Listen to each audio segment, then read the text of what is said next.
What is up, everybody, and welcome back to Godspeed ZRZ. Now today, as the rain's coming in and it's really not the best opportunity to take really any car out and drive, I feel like today will be a great opportunity to go ahead and give you guys some updates on the Camaro as well as the Rubicon 392. But anyway, for now, just hang tight. I think you guys are going to be really happy about some of the things that are going to be changing really soon.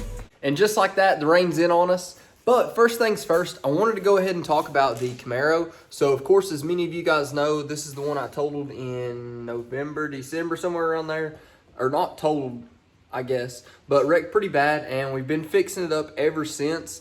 And as of today, it's pretty much good to go. I'm gonna go ahead and show you guys what we do lack. So as you guys can tell here, we still haven't bolted up the last wheel and tire. I actually just bought a whole new set of wheels and tires. They'll be here on Friday, but you can see there everything is now bolted up. We do actually have the axle shaft bolted in, and of course all the control arms. As for the interior, it is pretty much just rigged up for now. I have the factory seats back in. Of course, we have the headliner back reinstalled, airbags pulled out. Of course, this is the actual passenger seat that the airbag, of course, went off in, and it actually went through the seat because the passenger wasn't wearing a seatbelt. And you can see on the driver's seat here, since I was wearing my seatbelt, of course, it still went off, but the seat itself still is intact. So for the seatbelt for now, we've just got a belt lap wrapped up. It'll work fine for now. Same thing on the opposite side. So just like that, 6 months later, the Camaro is pretty much finally done. So if you guys have been following the channel for a little while, you know I totaled this back, I guess November or December of last year. Have been waiting on parts, been trying to get stuff to actually go in, and just trying to get this thing put back together. And as of today, it's pretty much good to go. The last thing I'm waiting on, just in terms of getting it 100% back in the condition it was before I wrecked it, is to simply just get the wheels and tires in. They will be here on Friday. It is a set of stock SS wheels, like the black wheels I had on my original Camaro, and they should complement the look we're going for pretty well. Aside from that, since I have gained some more interest into this Camaro since working on it a little bit more here recently, I think we will go ahead and do some actual modifications instead of just rebuilding the car, because I'm well aware of what you can get out of these 4-cylinder Camaros. It's pretty impressive, and people really underestimate it. So I think that would be a fun thing to go over here on the channel, especially since it's a domestic car, but it's got a lot of import heritage in it. So I think that would be a great thing to broaden our viewer base, as well as get some great content off the Camaro. The only lights we do have on the dash now is just the airbag light. I'm not going to send off the airbag control module simply because I will be putting in the racing seats without airbags anyway, so I feel like that'd be a little bit pointless. But I just wanted to give you guys an update on the Camaro and the progress so far. Hopefully we'll have some great content coming out of this thing here very, very soon. Now for the thing that most of you are actually interested in, or what you follow the channel for, the Rubicon 392.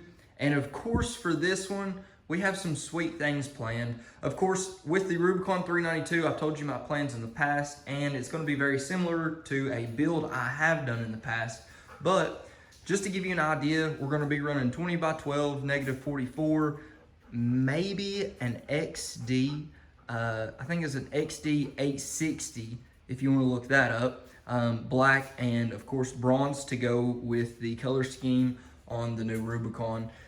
If not that wheel, there is a new fuel wheel. I believe it is called the Flame. They do make it in 20x12, -44 for the 5x5 bolt pattern on the JLs. So that in the bronze color would look pretty good as well. Regardless, aside from that, I have complained about these Mickey Thompson tires, not because of performance, wear and tear, anything like that.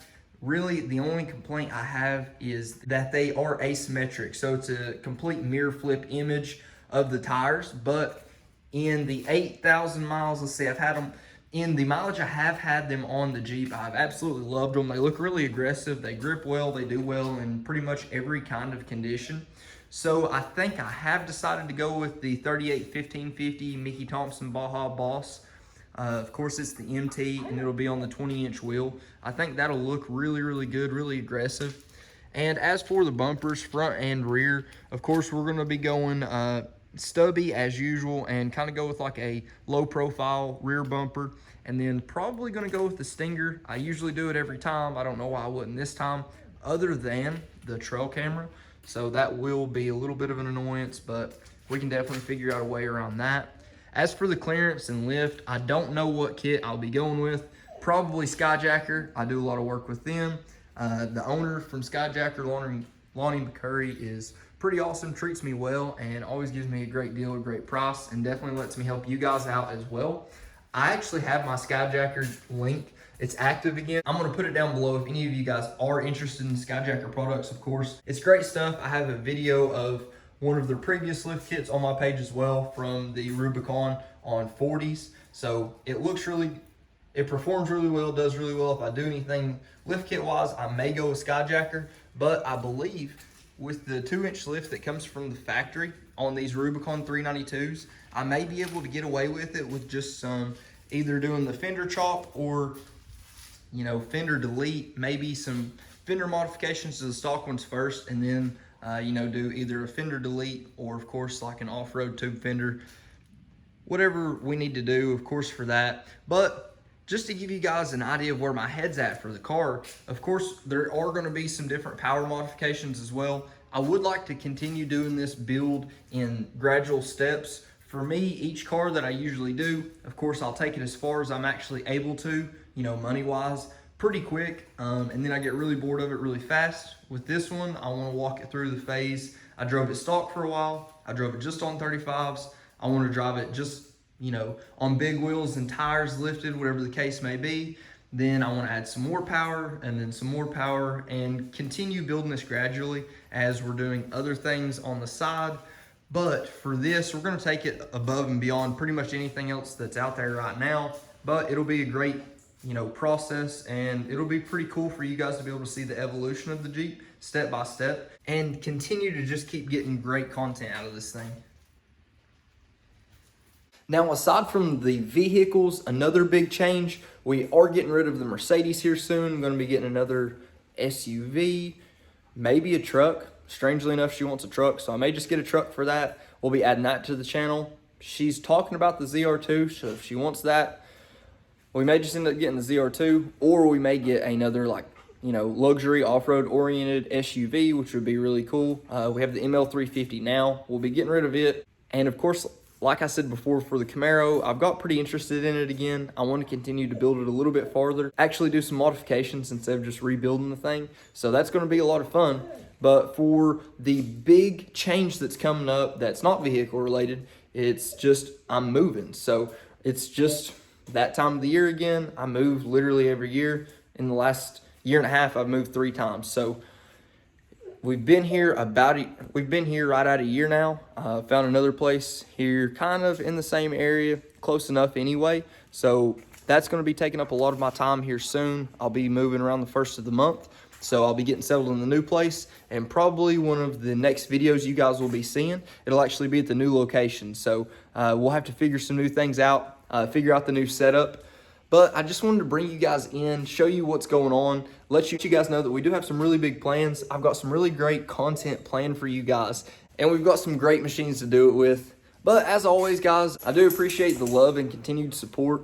Even though, you know, we're not blowing off anything crazy, it's awesome to see that a lot of you guys are really interested in this stuff and that you do want to know more. Of course, this video is a lot different than a lot of the other videos we do. If you haven't checked out the channel already and you've watched so far, go back, check it out. If you guys haven't already, please like, comment, and subscribe. You'd be surprised how much it really helps out. But until next time, just take it easy.